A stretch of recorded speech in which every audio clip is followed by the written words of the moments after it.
Hello guys, good morning. Bolti lifestyle তোমাদের সবাইকে স্বাগত, অনেক অনেক ভালোবাসা। তোমরা সবাই কেমন আছো? আশা করি খুব ভালো আছো।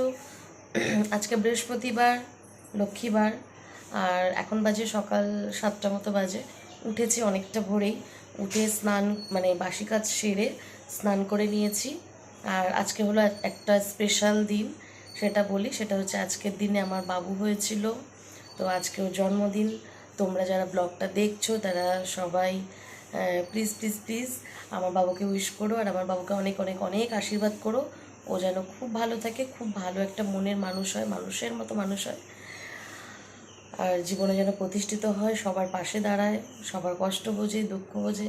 আমি সবসময় বাবুকে বলি সবাইকে নিয়ে চলতে হয়, তাই মানে সবার মনের কথাটাও বুঝতে হয়। তো এখন থেকে ও যেটা দেখি যে আমার কখনো কোনো কিছু হলে আমাকে জিজ্ঞেস করে, মানে ছোট্ট, খুবই ছোট্ট, মাত্র 3 বছর বয়স হলো ওর, আজকে পূর্ণ হলো। তো তবুও ও যে মানে এত কিছু বোঝে, এটাই আমি অবাক হয়ে যাই যে ওকে কোনো কিছু শিখিয়ে দিতে হয় না, এত ছোট। মানে ও কি করে যে এত কিছু মানে বলার আগে বুঝে যায়, এটাই বুঝতে পারি না।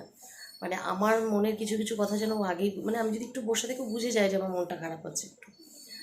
তো যাই হোক, সেটা বাদ দাও, সেটা নিয়ে বলছি না। তো আজকে ইচ্ছে ছিল সকাল সকাল একটু মায়ের মন্দিরে পুজো দিতে যাব, সেটা একটু সমস্যার জন্য হয়ে ওঠেনি, কিন্তু মেয়েকে দিয়ে একটু মিষ্টি সন্দেশ কিনে ফুল টুল কিনে বাবুর নাম টাম লিখে মন্দিরে পাঠিয়ে দেবো, যাতে মানে আমার বাবুর নামে একটু পুজোটা হয়। আর সারাদিনে বাবুর জন্য যতটা পারি আমার সাধ্য মতন আমি চেষ্টা করবো আজকে বাবুর জন্য করার, তাই না? সব মায়েরাই চেষ্টা করে তার ছেলে মেয়ের জন্য কিছু করার, তো আমিও চেষ্টা করব। তো তোমরা সাথে থাকো, আর পুরো ব্লগটা দেখতে থাকো, প্লিজ স্কিপ করো না, পুরোটা দেখতে থাকো, আশা করি ভালো লাগবে। তো চলো, টাটা। এরপরে কী কী হয় দেখতে থাকো। এটা ছিল আগের দিন রাতে একটা ভিডিও ক্লিপ তুলে রাখা ছিল। মনা আগেই বলেছিল, মা ভাইয়ের জন্মদিনে আমি একটা কিছু নিজে হাতে করে দিতে চাই, আমি তো আর অত রান্না করতে পারবো না। তো মনা একটা নারকেল কদিন আগে মানে ঝড় বৃষ্টিতে পড়েছিল নারকেলটা, তো ওকে ডেকে দিয়েছিল পাশের বাড়ি থেকে। তো নারকেলটা তখন রেখে দেওয়া হয়েছিল। তো মনা বলছে, মা কুড়িয়ে তুমি একটুখানি গুড় মাখিয়ে একটু নাড়াচাড়া করে দাও, পাক দিয়ে দাও, আমি নাড়ুটা পাকিয়ে ফেলি। তো যাই হোক, ও ছোটোবেলা থেকে ওর ভাইকে খুব ভালোবাসে, ভাই হওয়ার আগে থেকে মানে ওর একটা ইচ্ছে, আমার ভাই হবে, আমি ভাইকে খাইয়ে দেব, ভাইয়ের অনেক কিছু মানে করে দেব, ঘুম পাড়িয়ে দেব ভাইয়ের জন্য, মানে মন মতন ওর ইচ্ছে মতন যা যা ইচ্ছে, ভাইফোঁটা দেওয়া, রাখি পূর্ণিমায় রাখি পরানো, ভাইকে গিফট দেওয়া, এগুলো মানে ওর প্রথম থেকে খুব ইচ্ছে ছিল। তো এগুলো আগাগোড়াই করে এসছে,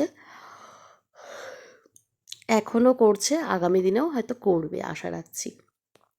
তো নিজের হাতে ভাইকে কোনো কিছু বানিয়ে খাওয়াবে, এটা কিন্তু সত্যি। হয়তো বাবুটা আমার এখনও বোঝে না, যখন বুঝবে যে ওর দিদি ওর জন্য এত কিছু করে, ও দিদির জন্য অনেক কিছুই ভাববে, এটা আমার বিশ্বাস।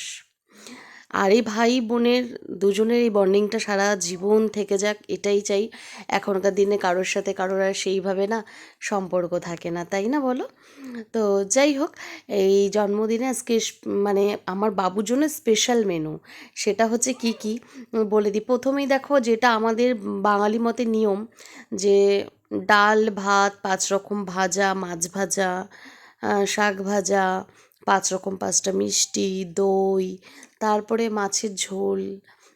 দেখো, মাংসটা না ঠিক কোনো শুভ অনুষ্ঠানেই দেয় না, কিন্তু এখন যেন একটা রেওয়াজ হয়ে গেছে যে কি মানে প্রত্যেকটা অনুষ্ঠানে না মাংসটা আমি দিতে দেখি। মানে আইবুড়ো ভাত থেকে শুরু করে জন্মদিন বা বিবাহবার্ষিকী, যাই হোক, আগে কিন্তু মানে মাছটাকে শুভ বলা হতো আর মাংসটাকে অশুভ বলা হতো। তো আমি মাংস রান্না করেছি ঠিকই, কিন্তু মাংসটা আমি সামনে দিইনি। আর এদিকে দেখো, মনা ওর জন্য সকালবেলা, রাতেরবেলা যেমন নাড়ু বানিয়েছে, তেমন আবার সকালবেলা গিয়ে চকলেট নিয়ে এসছে ওর জন্য। মানে 1 কৌটো চকলেট নিয়ে এসছে, সুন্দর করে প্লেটে দিয়ে সাজিয়ে দিয়েছে। আসলে 1 কৌটো ছোটো ছোটো চকলেট আনার একটা কারণ আছে। বাবুটা আমার যখন তখন বায়না করে, কান্না করে, বাড়িতে কেউ যদি আসে, যখন চলে যায়, তখন ওর খুব মন খারাপ হয়। তো যখন যখন মন খারাপ করবে, কান্নাকাটি করবে, একটা করে চকলেট দেবো যাতে একটু চুপচাপ থাকে, সেই জন্যই আর কি আনা। আর সাজানো হয়েছিল দেখো পান আর সূর্যমুখী ফুল দিয়ে। তবে যেহেতু মানে আমাদের মেঝেটা সাদা, মানে ফুটেছে কিন্তু সেইভাবে না যে যদি সবুজের ওপরে হতো তাহলে আবার পানটা মিশে যেত। তো যাই হোক, ওই ফুটেছে কোনো রকম আর কি মিশে টিশে। যাক, আজকে আমার বাবানের জন্মদিন, আমার সাধ্য মতন আমি চেষ্টা করেছি আমার বাবানের জন্য করার। প্রতি বছরই আমি ছেলে এবং মেয়ের জন্য আমি যতদিন পারবো আমি ওদের জন্য করে যাব। লোকজন কাউকেই বলিনি, আমি আর বাবু আর মনা বাড়িতে রয়েছে, আর কাকিমা এসেছিল, কাকিমা ওকে আশীর্বাদ করলো। কাকিমার বাড়ি থেকে সূর্যমুখী ফুলগুলো আনা হয়েছে। মনা ডাকতে গেছিলো, ভাই কাকিমার বাড়িতে খেলতে চলে গেছিলো, তো যখন আনতে গেছে তখন আর কি সূর্যমুখী ফুলগুলোকে বলেছে নিয়ে আসার জন্য, নিয়ে এসছে। আর আমার বাবান তো এক জায়গায় বসে থাকার মানুষ নয়, ও তো ছোটাছুটি করছিল অনেক কষ্টে। ওকে আমি আর কাকিমা ধান দুব্বা দিলেও ওর দিদি কিন্তু দিয়ে উঠতে পারেনি। ও টেবিলের তলায় চলে গেছে, এখন মনা কি করবে, ও টেবিলের তলায় ওকে বসিয়েই ধান দুব্বা দেবে, আশীর্বাদ করবে। তো দুপুরবেলার এই পর্বটা শেষ হয়েছে, তারপরে খাওয়া দাওয়া কমপ্লিট হয়েছে, একটু রেস্ট নেওয়া হয়েছে। বিকেলবেলা মনা চলে গেছিলো ভাইয়ের জন্য একটা কেক আনতে। কেক আনাটা নিয়ে যাই বলো তাই বলো, আমার বাবানের কিন্তু কেকটা নিয়ে খুবই ওর আনন্দ হয়।